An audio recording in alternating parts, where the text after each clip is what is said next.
I've blessed to have Andrew Hooker here today, and so I really want to give a lot of time to Andrew to speak, because Andrew's history is second to none in the insurance field. Andrew's he'll explain to you, but he's spent several years in the insurance industry, but more years out of it. And his sole purpose in life is to be a lawyer and a prosecutor on behalf of consumers against insurance companies. In Australasia and around the Pacific, you don't get better than this guy. So I feel that Brooklyn, you're quite fortunate today to hear this man speak. So I just want to pass over to him, and if you give him a welcome.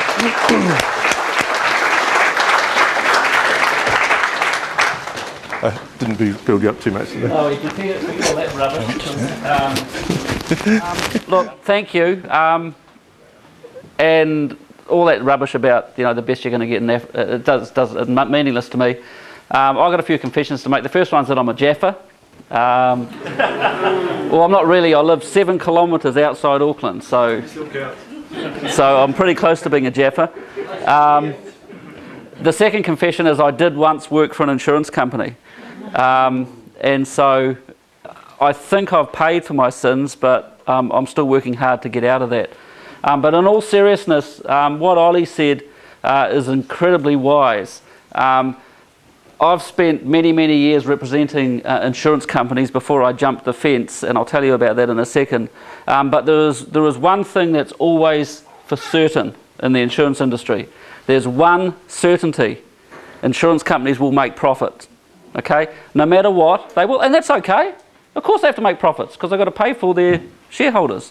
Okay, but that's certain. Okay, the second thing is, again, what Ollie said.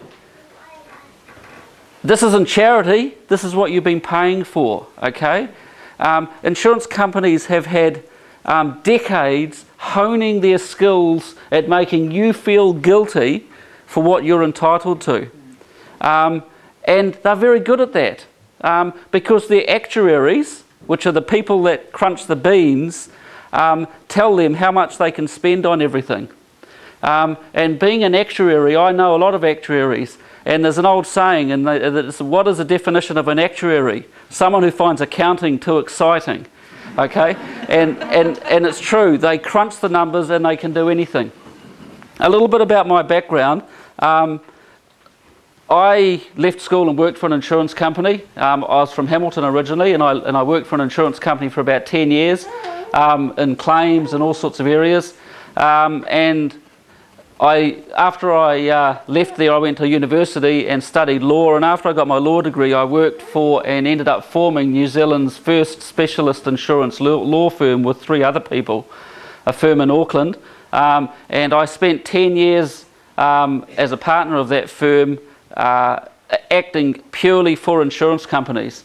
So I was being paid by insurance companies to represent their interests against their clients in many, many cases. After that, I spent about 7 years employed by an insurance company as their in-house lawyer, and I represented that insurance company's interests. So my background in insurance is that all I've ever done is worked in insurance law, and I know inside out how the insurance companies work. Knowledge is what will make us succeed, and understanding how the insurance companies operate is the key to it. About 4 or 5 years ago, I jumped ship. And I decided that I'd had enough, and that I didn't want to act for insurance companies every morning, every day, and get up in the morning knowing that I was going to go along and beat a few dollars out of the consumers. And so I set up in business as I believe New Zealand's only specialist insurance lawyer that acts for insured people. So I have a thriving practice in Auckland where I act solely for people who have disputes with their insurance companies. I do not act for the insurance companies. And believe you me, the reason that there aren't many lawyers that act for insured people rather than insurance companies is because insurance companies got a hell of a lot more money to spend than insured people. And so you don't do it for the money. I can tell you the reason I act for insured people is because when I get up in the morning, I'm going to be solving someone's problem and I'm going to be making someone's day. I'm still earning less than 25% of what I used to earn when I was acting for insurance companies, but I'm having a hell of a lot of fun doing it. So why am I down here? Well, I actually came down here today because I get flown around New Zealand by the Insurance Brokers Association of New Zealand, which is the representation of the insurance brokers to train insurance brokers on what their duty of care is to their customers. And a lot of my work gets referred to me by insurance brokers because insurance brokers are representing their clients like I am, and they need my help to try and get out of insurance companies what they want. And so while I was down here, Victor said, look, could I come along tonight and talk to you people? And I thought I'd be sitting around a coffee table somewhere having a chat with half a dozen people. And it's really humbling to see you people. And I can't say that I could even begin to understand what you people have been through when I drive through this beautiful town and stand in this hall. I live in a place called Coatesville, which is just outside Auckland. And we've got a little hall like this, and it's the centre of our community as well. So in a way, I do come from a small community, although it's attached very closely to Auckland. What can I tell you about your rights, rather than just going on about general things? What I can tell you is that, firstly, if you're interested, and there's a website that I write a lot of articles on called interest.co.nz. A lot of people have been there. Interest.co.nz is a website run by Bernard Hickey, the financial commentator, and it's primarily a financial services website, but I write a whole lot of insurance articles on there. And if you read them, I've been writing articles since the September earthquake, just giving people general advice about how to help themselves. I also run a claims information website, and I'm going to be working very closely with Victor in promoting that as an information source for people, because information and knowledge is what will get you the best results you want. But the one thing I've been telling people since, a week after the September earthquake is don't sign anything. Don't sign anything yet, because you need to make sure that you are fully informed before you sign something. Insurance companies, and I know I've said it, I don't hold it against them. They're in business, if you were running a dairy selling ice creams, you'd want to make a profit. Well, they're selling insurance and they want to make a profit.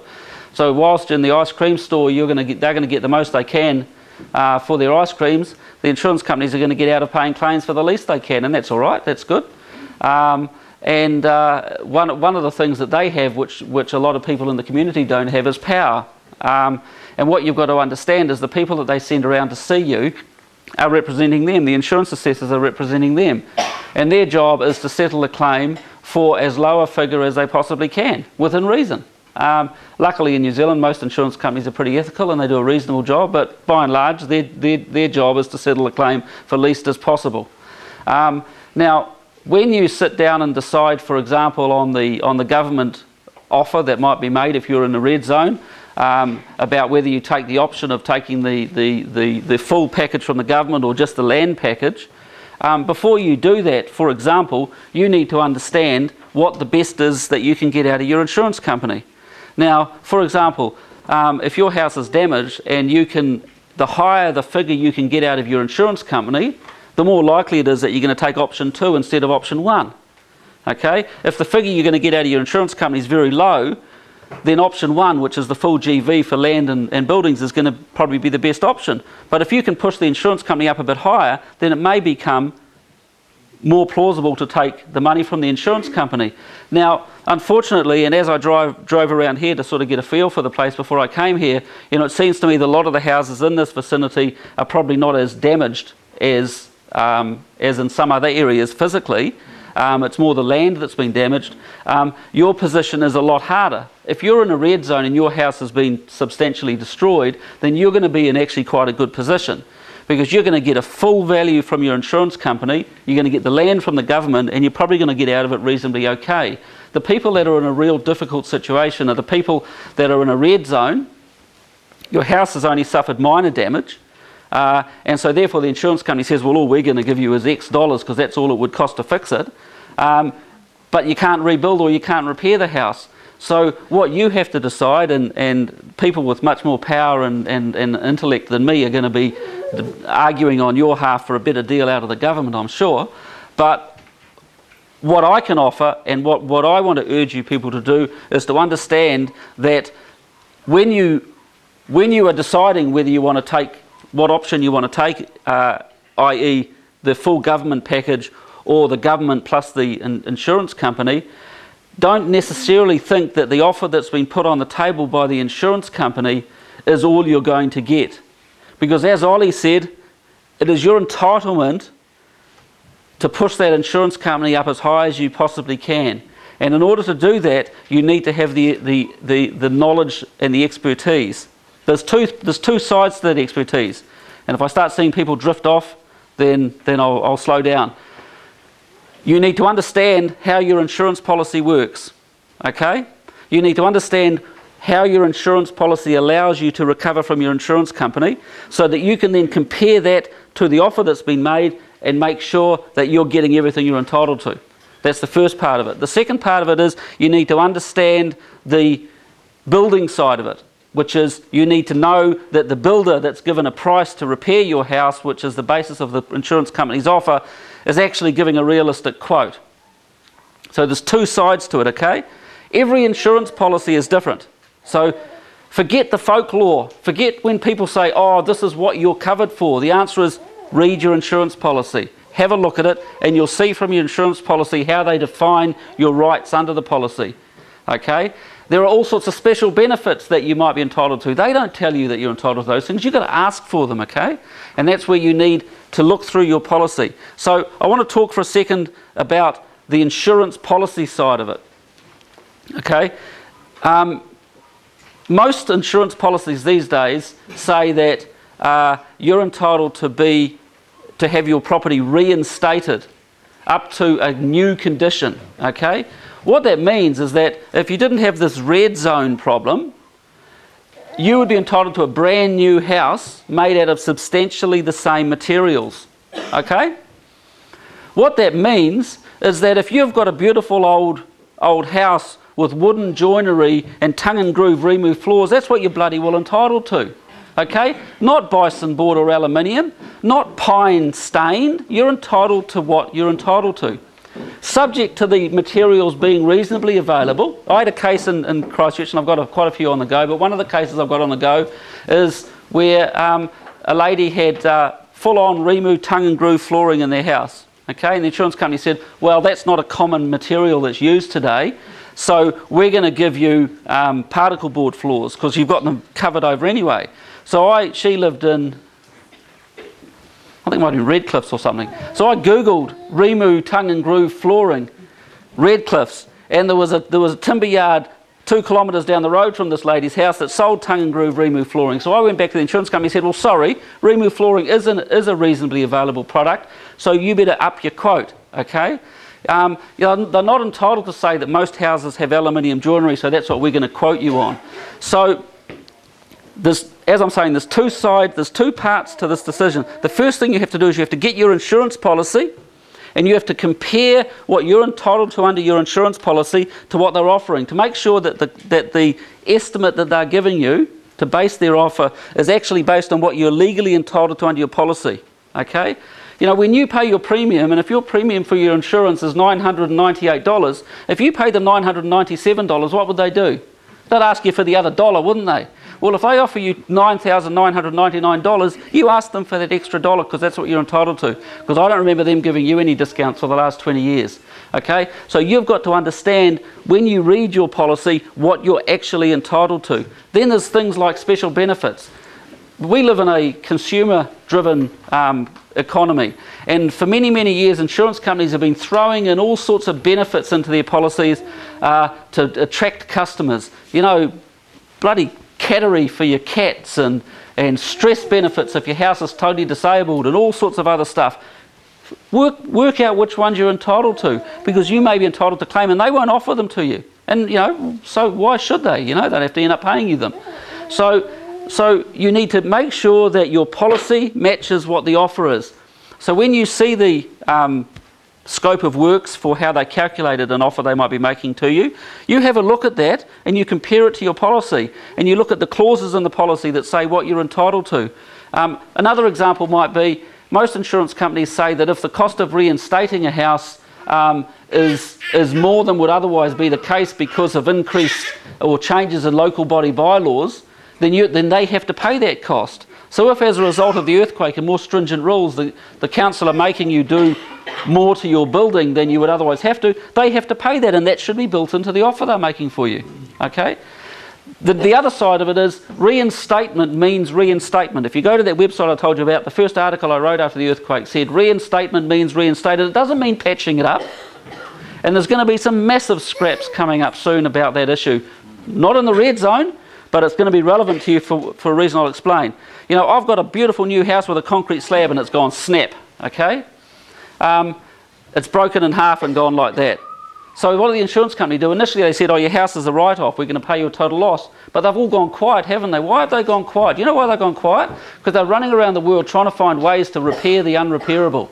Okay? And there's an Aussie company that's going to squirt resin underneath your houses and make them jack up, and the insurance companies are going to say that that's okay. So while your house has gone like that, they're going to squirt resin under there to crack it up like that and make sure, and then say, well, there you go, your house is fixed. Well, I don't think so. Okay, I don't think that's right, and I don't think that that fits within the definition of reinstatement under a policy. No case law on it because we're on new territory here, but these are the sorts of things that you've got to look at. Okay, none of the people in the red zone are going to be able to rebuild their house, but when you look at the quotation, they might be talking about repairing something that you're entitled to new. Okay, so that's the second thing. So that is all to do with the insurance policy. That is where I believe I can help, and I've been helping a lot of people in Christchurch. The other people that work for Victor look at the other side of things, like is the quotation realistic for the work, and the whole building side of it. So once we've identified what has to be done, okay, then, and what you're entitled to under the policy, then you have to price it properly, not by a friendly builder who knows that he's never going to have to build the house. I've had a number of situations where the quotes come in from an insurance company and they said, here's what we think it'll cost to fix your house, we're going to cash settle on that figure, and I've gone, no, we don't want a cash settlement, you better build it. And they know damn well they can't build it for that figure, and the only reason insurance companies cash settle is because they know that I have been in this trade for 25 years and I've never seen a price go down that way for a reinstatement job. Has anyone ever built a house, regardless of insurance, and found that it cost them less than when they first started? Of course not. They go like that, don't they? Okay, that's why insurance companies make cash settlements. So they get you to sign a cash settlement, you sign a discharge, they give you your dollars, and then when the price blows through the roof, they go, oh, sorry. Okay, why is that relevant to people in the red zone? It's relevant because when they come up with a price on which they're going to make you a cash offer, they need to make sure that that price is a realistic price. They have a quantity surveyor and an assessor will come up with that price for them. You need to get your own people involved, and that's where Victor can help. I don't get involved in the building side, but there are quantity surveyors who can look at that. So all I want to say on that topic is this. When you make the decision, if you're going to stay here and fight, good on you, because I'd love to live here. And I hear that you guys are making some waves in Wellington. I've heard about you guys with things like the Human Rights Commissioner and that, Who's seen the film The Castle? Eh? Yeah. What is it? A man's right to stay in his house? Well, this is slightly nicer than where those guys were living, but it's a pretty... so I totally understand that, and that's fantastic. But if you're deciding that you want to take the cash, then you need to understand what you're entitled to, so you can then decide whether to take the full government offer or just the government land offer and take the rest from the insurance company. And I suspect that when you get your first quote from your insurance company, there's going to be a lot of room for movement there, both because of the interpretation of the policy and the application of building principles. So anyway, that's what I've been doing for people in Christchurch for some time. I'd love to answer any questions. If anyone wants to contact me and flick me an email, I seem to spend sort of a couple of emails a day sort of answering people's questions. I might get a couple more.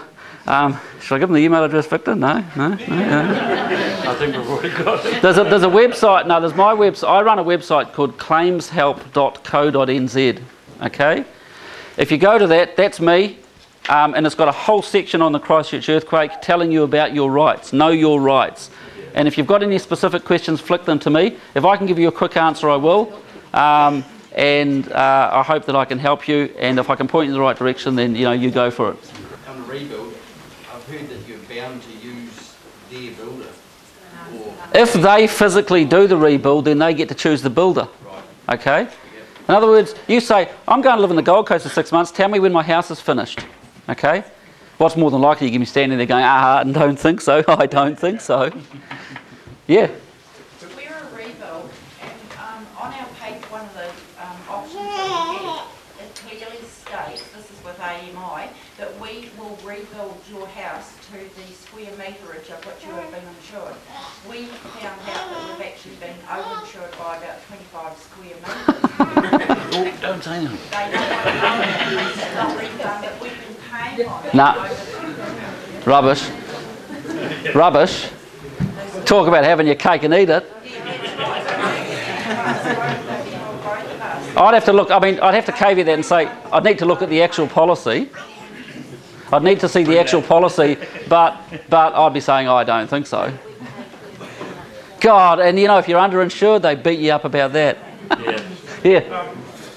Under our AMI offer, if we take a cash settlement, they will then bring an assessor in and work out the wear and tear difference. So I don't actually get the full replacement value of the house. I get the full replacement value of the house minus 5 years wear and tear. That's the depreciation thing that this gentleman was talking about. Have you got a replacement cover or indemnity cover? Replacement. Well, then tell them you don't want cash. Can you start fixing it then? Well, there are some advantages of taking. Nah, bluff them though, right until the last minute. Okay? Okay, in other words, if they say we're going to depreciate it if you get a cash settlement, and if they're the ones who have elected to pay you reinstatement, I'm not sure they can do that, but if they've done that, then you need to say, oh, sorry, if that's the case, then I want you to rebuild. When are you going to start? And then they'll go, oh, I might be able to find a few more dollars for you. Just another thing that sprung to mind is a lot of this stuff is getting inconsistent between insurance companies, and it's being driven by the assessors. I've had insurance companies where I've had half a dozen different stories from different assessors working for the same insurance company, and one of the big problems we've got in this whole Christchurch area is a lack of consistency in decision making, because that's just rubbish, that's just random. Okay, how many other people with AMI got 40% of the market are offering them indemnity? Of course they're not. It's just bizarre. Yeah. We've been quoted as a repair, but we're still waiting for all our paperwork. Can we get them to repair the house on our new section out of here? I asked that. Because they can't repair here. Well, so what are you saying? If you bought a section down the road somewhere and you put your house on a truck and took it there and said, now fix it. Oh yeah, I can't see why not. But excuse me, from the first earthquake, we were told that we were a total rebuild. Now they're saying we're a repair. Okay, well, I guess if I was to be completely charitable, I would say, they could have got it wrong in the first earthquake, and I suspect there was a lot of panic and that sort of stuff, but you need to get a second opinion, okay? And if they've said suddenly a total rebuild becomes a repair, then you need to get your own independent expert that Victor can talk to you about and get them to review it. You need to see, don't just look at their price, say, I want to see the scope of works. Okay, so if the concrete floor being broken and cracked all over the place, we can expect to get a brand new concrete floor. That's something I suspect is going to end up in the courts, okay? And I wrote an article last week on that website, interest.co.nz, in which I alluded to that, and I got a phone call from a CEO of an insurance company who was pretty unhappy about what I was saying. But there is practices that have been developed overseas for jacking up broken slabs so that they can be straightened up. So your slab goes like that and they go and make it flat like that. Whilst that isn't, from an engineering perspective, a legitimate thing to do in some circumstances, I question whether that amounts to reinstatement. For a start, apparently it's only got, the life expectancy is only 40 years. Well, sorry, I actually intend to live in my house for more than 40 years. And does that fit reinstatement? Well, sorry, I had a slab that wasn't cracked before the earthquake. Why should I have one with a crack that's got bloody bog underneath it or whatever they're going to squirt in there? If they did that, would another insurance company then touch the house? No, they wouldn't touch it with a barge pole. Surely that depends on the ground underneath the house. Oh, it depends on a number of things. Every case on its own merits. But the simple point. You're exactly right. And there are many circumstances. If you go to the website of that company that's actually doing that, you'll see that it's very limited application where they can use that process. But just assuming this is one of those situations where it's deemed appropriate because the ground underneath is deemed to be solid enough or whatever, then I question whether you should accept a cracked slab. Because is that what reinstatement means? I'm not proposing to answer that because it's something that's just new. But I've questioned whether that's actually legitimate, and I suspect there'll be a big fight coming up over that. Yo! What is the likelihood that once the regional category is done, all our insurance issues sorted out, we're living on that nice new house, and they put our premiums up, and then they address the issue, right, we're now not covering you for earthquake coverage like they do in other cities. What is the likelihood? Is that likely to happen? Is there going to be any... I think so. I think that in New Zealand we've lived in a situation where we've had this sort of cover relatively easy, and we have to accept that there are other countries in the world where you either can't get earthquake cover or it's extremely expensive. I think that the government, my gut feeling, and I've got one of them, so my gut feeling is not too bad, is that I think the government are going to have to come up with something there. I think that they're going to have to come up with something to protect people from that, because society will just crumble.